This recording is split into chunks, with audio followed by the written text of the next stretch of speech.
I will not sweep. I will not do it. Leave me alone, Mama. You must clean this house and cook today. No, let go of me. You will do as I say. It all started with greed. Or people say that the hand that reaches to steal another person's yam might get bitten by a hidden snake instead. This is the story of two stepsisters who share the same roof but were as different as day and night. This is the story of how jealous greed booked a first-class ticket to disgrace. In the bustling town of Niue lived Papa Nosu and his two daughters. The older one was Ada, a gentle soul whose mother died when she was just a baby. The younger one was Amara. Ada was the kind of girl who greeted the market woman with the same deep respect she gave a commissioner's wife. She was a focused apprentice at a prestigious fashion house, working without pay just to master the trade. Day after day, she learned how to cut intricate styles and sew outfits with a perfect finish.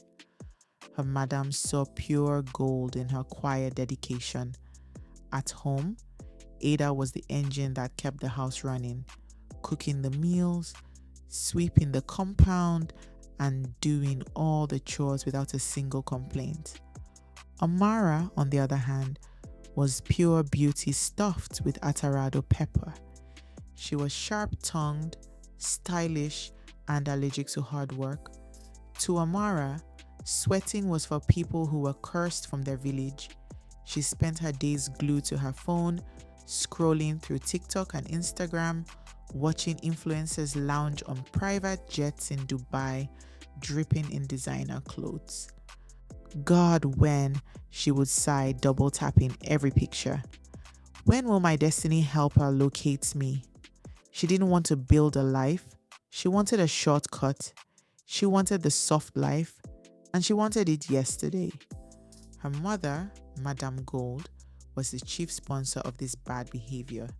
She made sure Amara, her biological daughter, lived like a pampered queen, while Ada, her stepdaughter, was treated like a glorified house girl. Madame Gold wasn't the loud, shouting type of wicked stepmother you see in Nollywood movies. No, her wickedness had a first-class degree. It smiled and praised Ada in public, but committed pure atrocities behind closed doors. She would serve Ada food and mistakenly forget to add meat. She would force Ada to scrub the entire house before rushing off to her tailoring job, only to scold her for returning late and punish her with even more chores. Meanwhile, Amara was free to paint the town red at night parties. Highly ambitious and status conscious, Madame Gold wanted Amara to marry a wealthy man so she could tie her wrapper tight, raise her shoulders high, and oppress the whole town. That was exactly why she hated Chiki, Amara's current suitor. Chikai was a poultry farmer. He loved Amara the way Romeo loved Juliet, passionately, stubbornly, and with a readiness to give her the world.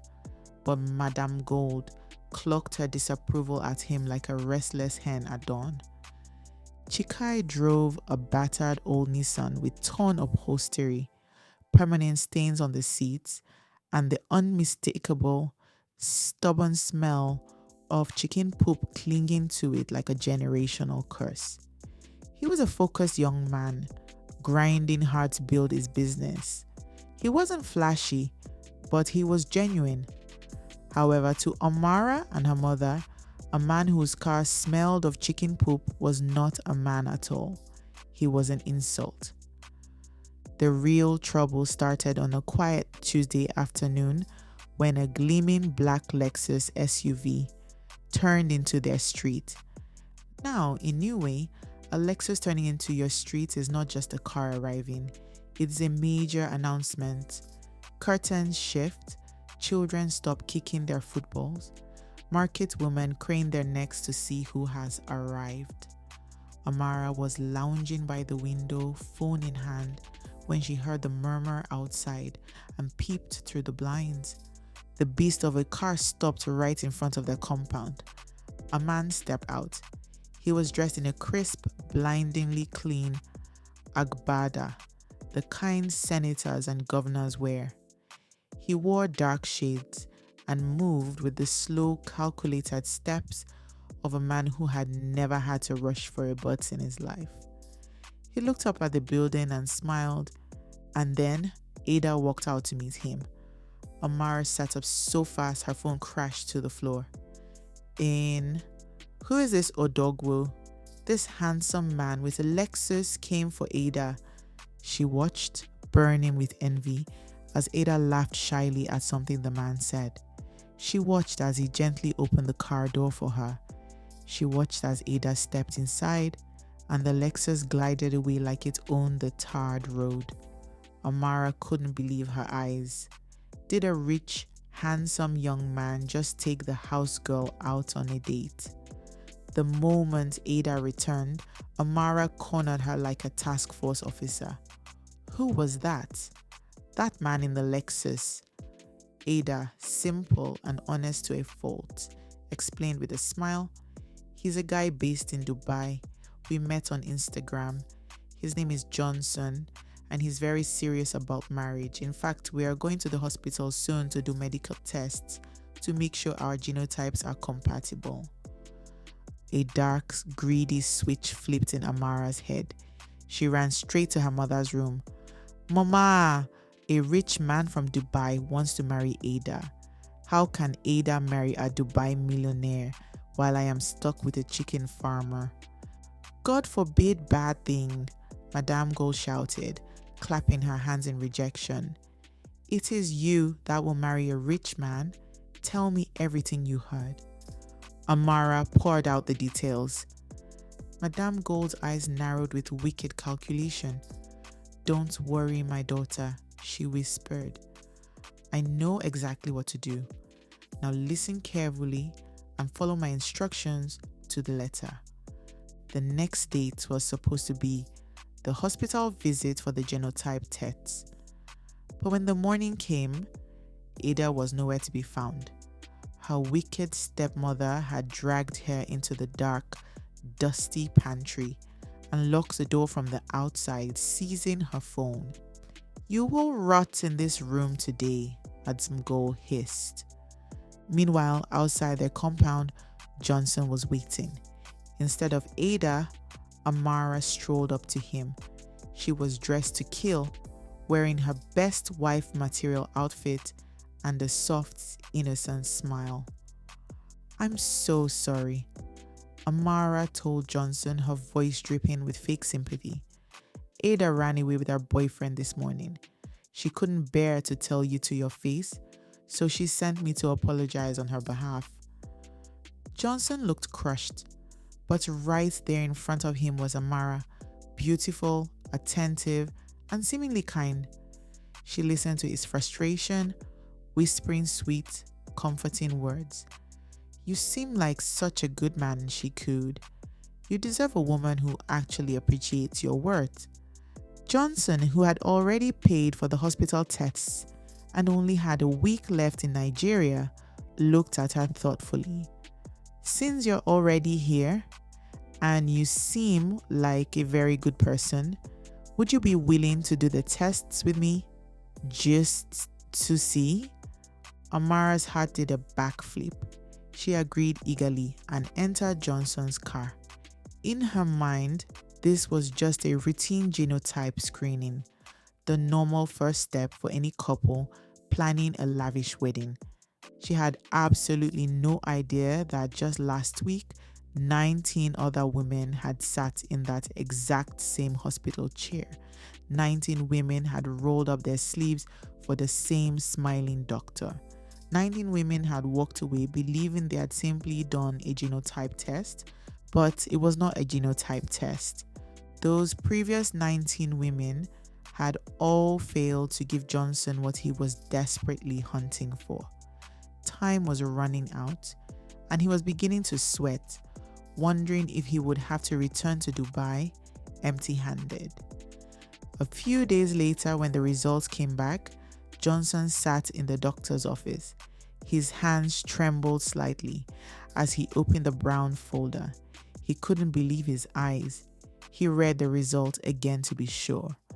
Amara was a perfect match. The very first thing he did was pull out his phone and make a call.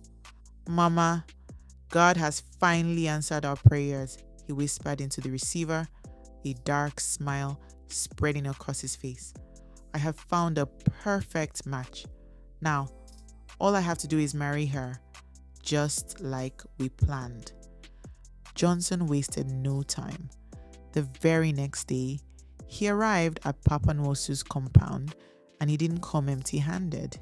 He brought gifts that shook the street: 10 heavy cartons of Don Simon juice, 5 massive shopping bags stuffed to the brim with expensive George fabrics, baskets overflowing with foodstuffs, a shining gold-plated wristwatch for Papa Nwosu, imported wrappers and designer perfumes for Madame Gold. Johnson sat in their parlor with the quiet confidence of a man who got what he wanted. Ada, who had finally been released from the pantry, walked into the parlor and greeted him. Johnson didn't even look in her direction, let alone answer. The moment the test results had come out, he had blocked Ada on WhatsApp, Instagram, and everywhere else. She was useless to him now. Humiliated, Ada quietly returned to her room while Amara and her mother exchanged victorious, mocking glances. Papa Nwosu cleared his throat importantly, adjusting his new wristwatch. "You are very welcome, my son." "Thank you, sir," Johnson replied smoothly. Then he dropped the bombshell. "I am here to ask for Amara's hand in marriage." If thunder had entered the parlor and clapped, the atmosphere could not have shifted more dramatically. Madame Gold screamed, jumped up, and started dancing a traditional step right there on the carpet. Papa Nwosu blinked twice, stunned, before sitting up straighter. Amara was called into the room and asked if she knew Johnson and wanted to marry him. She looked down, smiled shyly, and said yes. She was playing the role of the perfect, humble bride, fully believing that her good girl act was what made Judge Johnson pick her over Ada.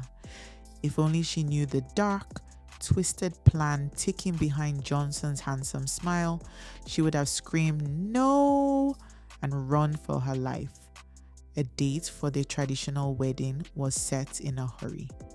Johnson claimed he had to return to Dubai and wanted his new bride by his side, promising to come back later to throw a party that would shake the whole town. But before tying the knot, Amara went to serve Chike hot breakfast. She didn't even try to break his heart gently. "Chick, look at yourself. Every time your car smells like chicken poop.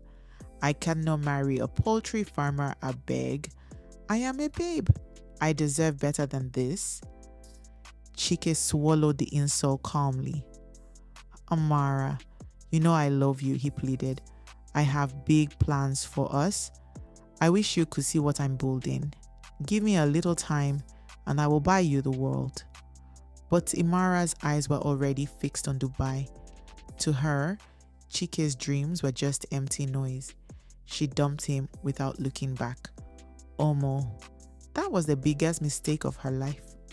The wedding to Johnson was quiet, intimate, and suspiciously quick. Soon after, Johnson traveled back, promising to process her visa. A few weeks later, Amara was on an international flight, grinning from ear to ear. She ate the airplane food like it was a 5-star buffet and drank wine with pure fascination.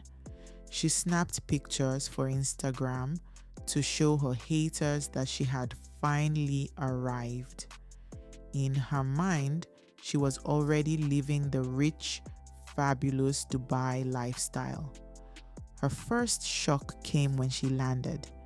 She expected Johnson to be waiting with flowers and a luxury car. Instead, a scruffy, smelly man held up a piece of carton with her name scribbled on it. He led her to a battered, dirt-groaning taxi that looked like it had survived a world war. Amara stopped in her tracks. God forbid. This had to be a mix-up. She was about to turn around when the driver pointed at her. Johnson wife. Yes? He sent me. He flashed a picture on his cracked phone screen. It was Johnson's handsome face, no doubt. But why would her rich Dubai husband send this moving dustbin to pick her up? Little did she know, the smelly car was just the appetizer. She reluctantly entered the cab. As they drove to the glamorous parts of Dubai, Amara relaxed, admiring the towering skyscrapers. Yes, this is my level, she thought. But 20 minutes later, her smile vanished. They had left the glittering city behind and were now bumping along a dusty road that looked exactly like Mushin in Lagos. Shady-looking men loitered around unfinished buildings, and the car danced over potholes every 5 seconds. Am I being kidnapped? She panicked.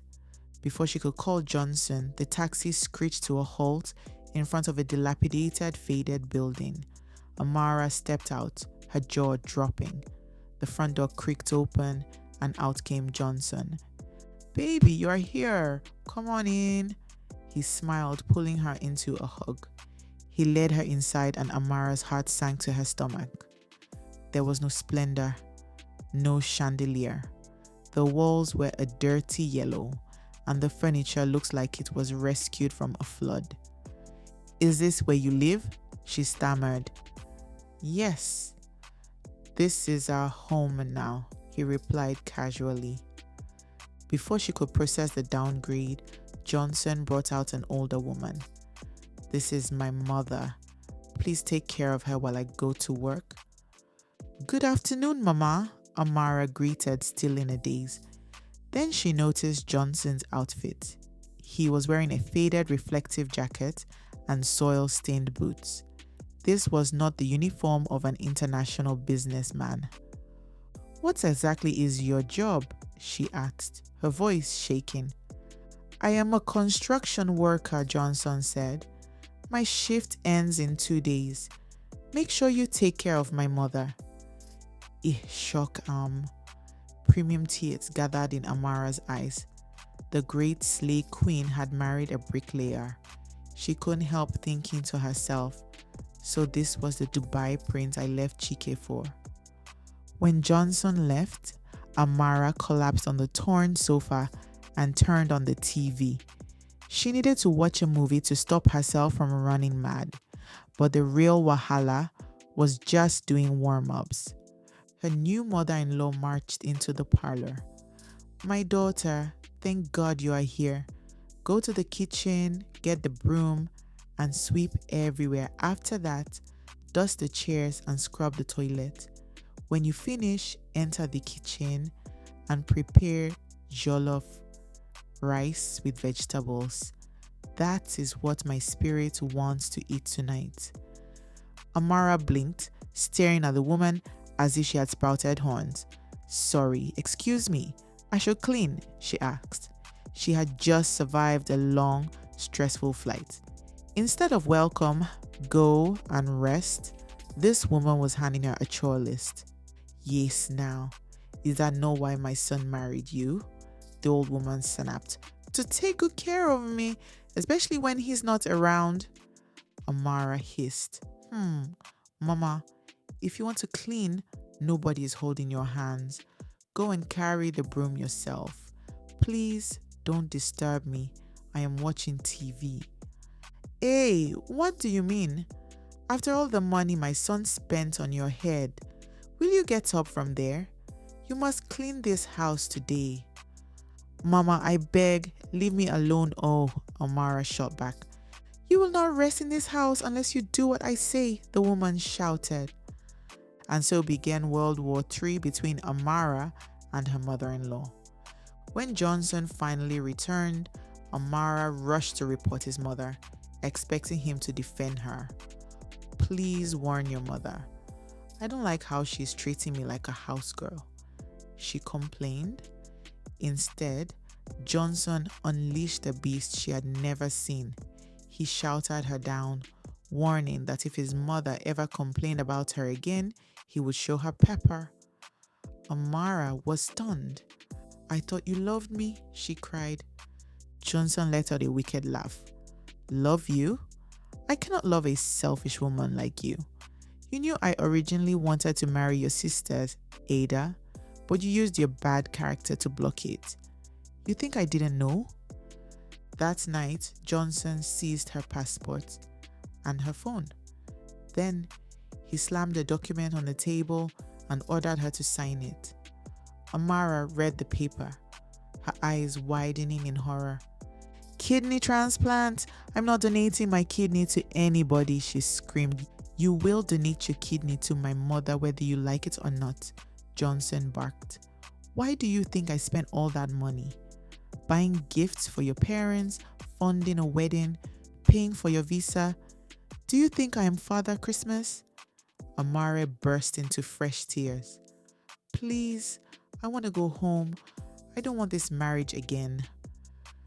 Johnson just laughed and gave her 24 hours to sign. When she refused, he dragged her into a dark storage room and locked her inside without food or water. He starved her until she had no strength left to fight. After 3 agonizing weeks, Amara finally signed the papers. But by then, she had lost so much weight that the hospital refused to operate, delaying the surgery for 3 months so she could recover. For those 3 months, Amara was reduced from a proud slave queen to a shadow of herself. She became the ultimate house girl, sweeping, cooking, and nursing the very woman who was going to take her kidney. If the mother-in-law even sneezed a complaint, Johnson would throw Amara back into the dark storage room to starve. Finally, the day of the surgery arrived. Amara lay on the hospital bed, staring at the ceiling. When the nurse came in to prep her, Amara saw her only chance. Trembling, she whispered, "Please, they forced me. I don't want to do this." The nurse was horrified. She immediately alerted the hospital management, who called the Dubai police. Johnson was arrested on the spot and slammed with criminal charges. The kind nurse then connected Amara with a charity organization that paid for her flight back to Nigeria. When Amara landed in Lagos, she had no swagger left. She was thin, quiet, and deeply humbled. When her mother, Madam Gold, saw her, she screamed. Her daughter looked like a ghost. As Amara narrated her ordeal, her mother wept, realizing the fire her daughter had walked into. But while Amara was busy surviving the wahala she bought with her own hands, Chiki's poultry business had exploded. It wasn't just a small rise, it was a massive ground-shaking boom. He secured heavy contracts with top hotels and supplied deals with major supermarkets. He bought industrial processing equipment and branded distribution vans. His farm expanded so much that the same people who used to mock him started singing his praises. "I always knew that boy had vision," they would say. Truly, vision is very attractive once it starts printing money. In the middle of his success, Chiki went to Papa Nosu to ask for Ada's hand in marriage, Amara's sister, the one Johnson had originally wanted. This time, the reception was entirely different. Papa Nosu wept tears of joy as he gave his blessing. He had always liked Chiki. On the day of the traditional wedding, the compound was full again. Ada stepped out looking like royalty in an outfit she made, wrapped in expensive gold fabric, her neck decorated with coral beads, radiating quiet elegance. Chike stood waiting for her, dressed in rich traditional attire, exuding the calm confidence of a self-made odogu. The crowd buzzed with whispers. "See Chike now? So this is the poultry farmer. Poultry where? My friend, this is agribusiness. One elderly woman clicked her tongue and smiled. Money is sweeter when it comes with sense. And because life loves to serve karma cold, Amara was there to witness it all. She stood at the edge of the crowd, wearing a faded, simple dress.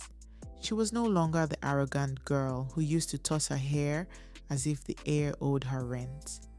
When Ada and Chiki locked eyes and smiled at each other, Amara looked down, unable to bear the sight. Even her mother, Madame Gold, sat quietly at the back, looking like a woman who had finally realized that greedy schemes always expire. At one point, a village woman leaned toward her friend and whispered loudly, "So the chicken smell has finally become millionaire perfume." The friend covered her mouth, shaking with laughter. Amara heard it clearly, but for the first time in her life, she did not snap back. After all, what reply can pride give when the truth has already arrived with a microphone? During the ceremony, Chike held Ada's hand and spoke to the crowd. Some blessings come quietly. You just have to be patient enough to recognize them. Ada smiled through happy tears. Across the compound, those words hit Amara like heavy stones dropping into her chest. Because once upon a time, she had traded a patient blessing for a glittering trap. She had mocked a bright future simply because it came wearing dust. She had abandoned true peace to chase empty packaging. And in the end, she had traveled all the way to Dubai only to learn the hardest way possible. Not everything that glitters is gold.